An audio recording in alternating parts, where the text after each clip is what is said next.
যুক্তরাষ্ট্রে অনুশীলন শুরু করেছে সাকিবরা, জিম অনুশীলনে ক্রিকেটাররা। টি-20 বিশ্বকাপ ও যুক্তরাষ্ট্রের বিপক্ষে 3 ম্যাচের টি-20 সিরিজ খেলতে গত শুক্রবার হিউস্টনে পৌঁছায় বাংলাদেশ ক্রিকেট দল। এরপর একদিন বিশ্রামে কাটিয়েছে ক্রিকেটারেরা। তবে শনিবার থেকে তাদের অনুশীলন শুরু হয়েছে।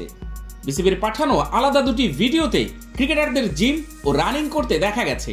বিশ্বকাপের আগে ট্রেনার নাথান কলির অধীনে নিজেদের ফিটনেস ঝালিয়ে নিচ্ছেন ক্রিকেটাররা। ভিডিওতে মাহমুদুল্লাহ রিয়াদকে জিম করতে দেখা যায়, যদিও ফ্রেমে ঢুকে যান জাকের আলী অনিক।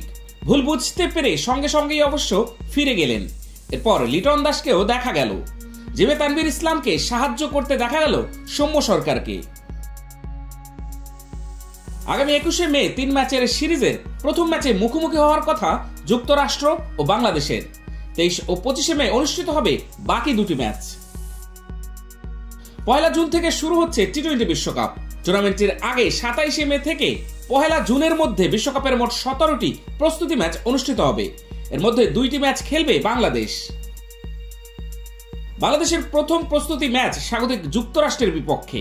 এই ম্যাচটি হবে 28শে মে টেক্সাসের গ্র্যান্ড পেরি ক্রিকেট স্টেডিয়ামে স্থানীয় সময় 10:30টায়, আর বাংলাদেশ সময় রাত 9:30টায় সেই ম্যাচ শুরু হবে। বাংলাদেশের অপর ম্যাচটি প্রতিবেশী দেশ ভারতের বিপক্ষে। বিশ্বকাপ শুরুর আগের দিন অর্থাৎ 1 জুন এই ম্যাচে লড়বে নাজমুল হোসেন শান্ত ও রোহিত শর্মার দল। এই ম্যাচের ভেন্যু এখনো ঠিক করা হয়নি। 8 জুন শ্রীলঙ্কার বিপক্ষে ম্যাচ দিয়ে ডালাসে শুরু বাংলাদেশের বিশ্বকাপ।